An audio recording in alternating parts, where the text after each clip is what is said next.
beloved, in today's episode of Living Consciously with me, Yvette Ratshikhopha, we're going to be talking about childhood rejection and how it affects your relationships. So yes, this is my first relationship recording. So many of us have gone through experiences whereby we find ourselves having certain patterns in our relationships. And we may not really understand why we have that pattern. We may have an awareness that we want to stop that pattern, but we don't know why it's there and we don't know how to stop it. And that's why I'm having this conversation with you today about how childhood rejection affects our relationships. A lot of people have been through rejection and they may not even know it and may not even have registered it as rejection, right? So that's why I'm going to start by talking about the different types of rejection that we face. And then once I'm done with that, I'm also going to tell you about how you can start processing childhood rejection and how you can start creating different relationships from a space of healing. So the different types of relationships are as follows. So the first one is that you grew up with both your parents, but maybe one of your parents never showed you love and affection, right? And that's where you get the mother wound, or you get the father wound, I guess that's what I'll call it for today's episode. And really it's just that you may have grown with the same parents in the same household, right? But if they didn't affirm you, give you love, attention, it could have been because they're working too late. It could have been for different reasons that might have made you feel rejected because you felt like, oh, I'm not worth my parents' time. My parents don't give me affection. They don't tell me they're proud of me. Maybe I'm not good enough, right? The other type of rejection is that not growing up with either of your parents, right? So that could mean you didn't grow up with your dad, the thing where your dad left at a young age, or your mom also left you to be raised by somebody else. So that also can be interpreted to a child as rejection. So maybe you're raised by your grandparents, or you're raised by one of your parents, but either one of your parents leaving or not being there in your childhood or you growing up, you could translate that as rejection as you process it in your childhood. The other type of rejection is that not being raised by either of your parents. So that means both your parents weren't there, right? So this is when completely you weren't raised by your parents. You were maybe raised by another family member, a grandparent, and so forth. So that made you feel abandoned, and abandonment and rejection sometimes go hand in hand, right? So that's the line is very thin within those two.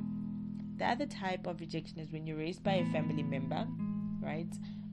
And you were treated differently from the other children in the house. So this is when you're raised by an aunt, an uncle, they took you in, maybe your parents passed on when you were younger, and your aunt and uncle took you in, but you were treated differently from the rest of everybody else in that household or in that family. So that made you feel rejected. That's a very valid feeling of rejection, because sometimes I know from the people that I work with, or just from experience in the space that I'm in, that people may feel like, oh, but I've been given so much, why do I still feel rejected?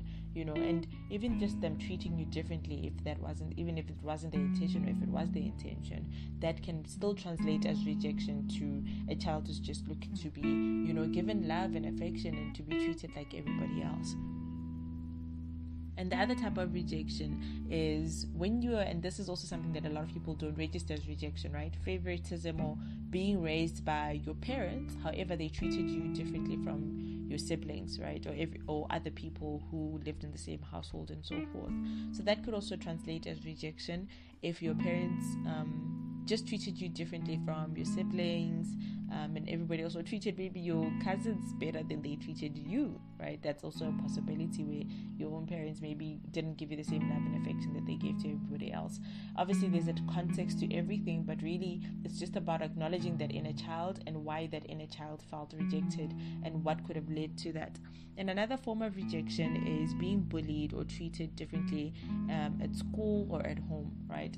So if you're bullied at school for maybe the way you look, for maybe the way you spoke, for maybe the tribe that you came from, for maybe your background, all those type of different things that could also lead to a person believing that they're not good enough.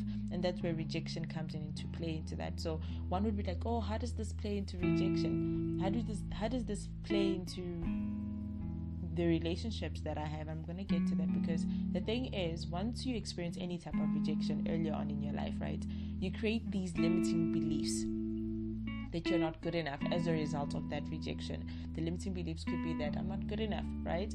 And you grow up believing all of that, right? And therefore, the kind of relationships that you have in your adult life reflect that limiting belief, right? Reflect those thoughts that you have around that limiting belief. But I'm going to touch into that a little bit shortly.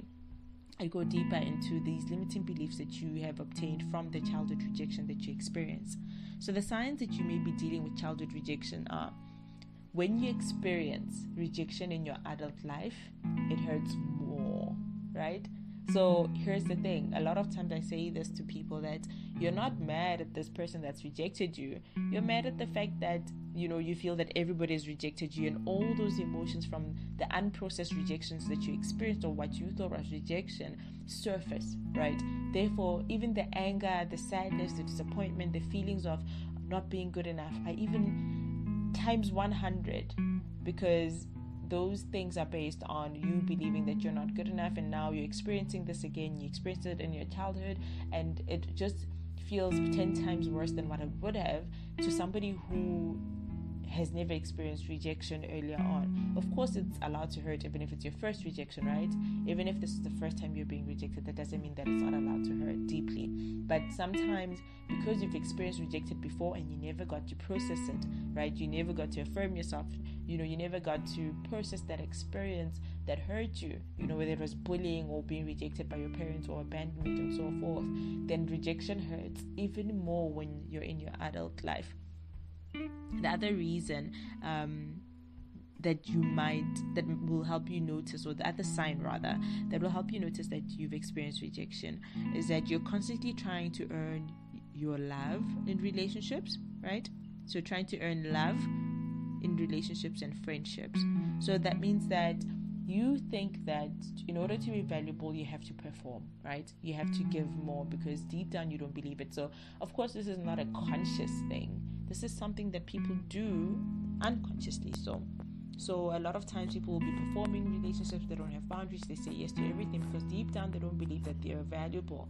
So therefore, so that people don't reject them because they're afraid of rejection, because they're scared, of being alone, or not being accepted into the group, or not being loved, right? So they do anything, because remember, when your brain is in survival mode, you do anything to kind of keep that thing that you feel you are lacking, right? So because you're in survival mode, you operate from that space, and therefore you lack boundaries. So really, a lot of people that have experienced childhood rejection will find themselves people pleasing and so forth. And that means in relationships, you believe that in order to be valuable, you have to always give that person money, for example. And that's why a lot of women experience financial abuse, right? Or even men sometimes experience financial abuse, because deep down they don't believe that there's value in them being as who they are. So they perform and do a lot so that they can become valuable. So that's where people pleasing starts. And I'm trying to read my notes here. And that's where a lot of people, this is also part of a really important part, and this episode is going to have a lot of deep content, I suppose, so that's why I have notes. And really, this part is that sometimes people who justify their people pleasing will say things like, I just laugh too much, I'm just too good, right? And I always say that, are you really being good if you're not being good to yourself, right? Or are you just trying to earn your worth by compromising your boundaries, by compromising yourself, your emotions, and actually what it is that you want, so that you don't get rejected, right? So there's a huge difference. And if you're saying you're a good person, it always has to include that you're good to yourself. Now I'm going into a sermon, but really I just want you to make that point clear, that sometimes you're really just people pleasing, and it's hidden behind a lot of things. I just care so much, I'm just too good, people don't deserve me, and that narrative is really not serving you. So a lot of people who have experienced childhood rejection and are not conscious of it, you may end up in relationships with people who are not available to you. So when you've experienced childhood rejection, you unconsciously end up in relationship with people that are ultimately going to reject you, right? So these people may not be physically or emotionally available. And what does that look like?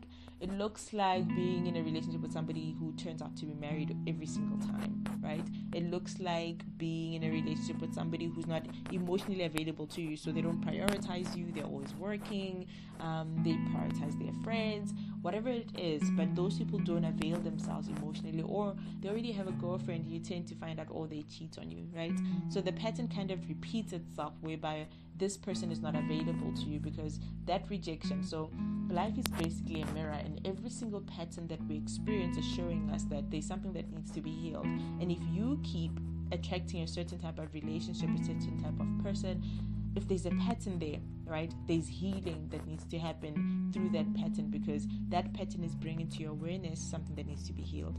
So notice the pattern that you have, and you'll find that a lot of people that have been through rejection kind of always end up with people who will ultimately reject them for whatever reason, and then at the end of it, they'll say, I knew it, I'm not good enough, right? I knew it was never going to work out. I knew it, they're going to reject me because everybody rejects me. And that's kind of like the narrative that person has. Although with cheating, I also want to make this clear that sometimes it's learned behavior, right? So sometimes in terms of cheating, it could also just be learned behavior, meaning that you believe that cheating is okay in relationships because you witnessed maybe one of your parents cheating on the other, and therefore you think that's acceptable. So therefore you keep attracting it because you need to kind of, okay, I actually don't like this and it's not okay because it's hurtful. So you need to get to the point where you learn that, okay, just because this happened in my childhood, just because one of my parents kept doing this, doesn't mean that it's okay, right? Doesn't mean that it's acceptable, and let go of certain beliefs that kind of support that thing is okay, right? Or you either just witnessed it and you need to process it, and unconsciously that keeps surfacing as well. So with cheating, it's not always because of the rejection, it's also sometimes just because of what you learn about relationships through observing your parents' relationships or the relationships of the people around you, and the beliefs that you have around cheating or trusting men and so forth. So that's another podcast for another day, as I always say in all my podcasts. So the other thing that childhood rejection shows up through is that you unconsciously sabotage romantic relationships and sometimes even friendships. So here's the thing: when you believe that you're not good enough, right? Or when you believe that everybody's going to reject you, and you have that story, you've been holding it onto it for your entire life, and it's been your narrative, right? Sometimes you unconsciously sabotage relationships because you believe that people are going to reject you. So you reject them first. You push them away unconsciously. And you'll notice this through a pattern of relationships that just end. And because you're scared of getting hurt, even though those people are really trying to be there for you, because you believe that they'll ultimately reject you, that you're not good enough, you push them away first unconsciously. So, or you do things that will push those people away. For example, if you believe people are going to reject you, you might, or believe that you're not good enough, you might show behavior of going through messages and phones and doing or being mistrusting, and that pushes a person away. Or with friends, you might overreact to certain things. And not to say that I can't speak for every incident that has happened in your life, but I can say there are sometimes incidences whereby you just cut people off because you're like, oh, they're going to reject me, unconsciously so. Or you overreact with certain things because deep down you're like, people are always going to reject me and I'm not good enough anyway. So you just push them away and tell yourself some sort of story, right? Even though maybe some of those relationships could have been things that you could have spoken through, worked through, and sometimes you're just really sabotaging the relationship because you don't believe you deserve it, you don't believe it will last, so you kind of make it end before it actually comes to an end. And another way that childhood rejection shows up is that you struggle to let people in, right? So that means building walls and unable to let people in. And you can also just notice the pattern in that. So some of the things that you say to yourself is that men will not stay, people cannot be trusted, I'm not good enough. You fear losing the people around you, so you cling on tight, which suffocates them. Then that relationship eventually ends, right? Because that's how you sabotage relationships, right? Because you already believe that, oh, they're going to reject me. So you hold on tight to them so that they don't reject you, but they reject you in the end because you're acting from a space of fear and not love. So the thing is, anything that we do from a space of fear and not love, right, gives us the results of fear. So if you're going to cling on to a relationship, whether a friendship, romantic, or any other type of relationship, you're going to do too much, and you're going to ultimately lose the relationship because you're acting from a space of fear. So fear breeds the results of fear, which is more pain for a lot of people. So that's usually how childhood rejection shows up in relationships, and that's how it affects our relationships, right? So how do you begin to heal childhood rejection? English. You have to start to identify when you first felt child rejection, right? And I've mentioned some of those scenarios so that some of you can start to resonate with, oh, this is the first time that I started to believe that I'm not good enough. This is the first time that I felt rejected. This is the first time that I felt like I'm not lovable and everybody's always going to leave me, right? Because that's what happens in a person or in a child who's experienced childhood rejection. Not all experiences are always in the childhood. I mean, it could be later on, not being accepted in a group, all those things that happened in teenage years can also affect how one perceives themselves. So it's really just about looking at your own history and saying, when was the first time that I felt like I'm not good enough? When was the first time I started believing that people will reject me? When is the first time that I started believing that everybody will leave me? When was the first time that I felt that my relationships do not stick? And then you start to identify, okay, this is when, and this is what happened, and this is how it made me feel. Because what happens is when you acknowledge your inner child, you heal the adult self, right? So everything that you acknowledge in your younger self, you start to heal in your adult life, and you'll notice that's when you can actually start to change the pattern from the inside out. Because a lot of times we'll go and watch these YouTube videos and listen to these things on, how to improve relationships, how to work on relationships, but we haven't dealt with the root of the things that we believe about ourselves that keep creating a certain pattern, right? So in order to shift the pattern, you need to change what you believe. And if you believe something that doesn't serve you, like everybody's gonna reject me, you need to believe something different, like people can stick in my life, I am lovable, and I am good enough, right? Therefore, then you'll start to notice that you don't have to perform for relationships to stick around. You don't have to do too much. You don't have to compromise yourself or your values, right? And you certainly don't have to cling on to people for them to stay. They'll stay because you're good enough. And when you know that, you'll show behavior that represents that. That's why I said everything starts from the inside and manifests on the outside, right? So deal with that belief and say, okay, what am I choosing to believe about myself from this day onwards? What story am I going to start telling myself from this day onwards? And now that you've done that, you're going to, I'd say, write a letter to your younger self and express those things. Acknowledge the experience that your younger self had, right? So this could be, again, in your childhood or in your adult life, and say, hey, I know that you experienced this and this and this, and it made you feel this, and it made you believe this and this and this. I now choose to give you permission to do this. I choose to give you permission to believe this about. I acknowledge this and this about you. So write a letter to your younger self and read it to yourself in front of a mirror out loud. When I did this, it brought me to tears, and this was actually not long ago. I've done a lot of sessions with an NLP practitioner who's somebody that does what I do. And really, it allowed me to process some of the childhood traumas that I had. I experienced rejection in my childhood, and for different reasons. One parent was present, but I still felt rejected because of the way they treated me.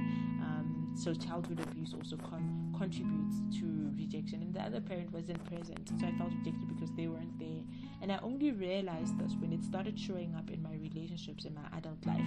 And that's when I realized, oh, this is childhood rejection. As I started being in the profession that I'm in now, in the healing space, as a coach and NLP practitioner and all those other tools that I use, I noticed that, this pattern is here. And I remember just having this moment of just saying, why does this keep happening? I'm noticing there's a pattern, but I don't know why. And eventually I realized I had these limiting beliefs about myself. I really didn't believe that I was lovable, that people would stick. And I acted from a space of fear a lot of times in my relationships.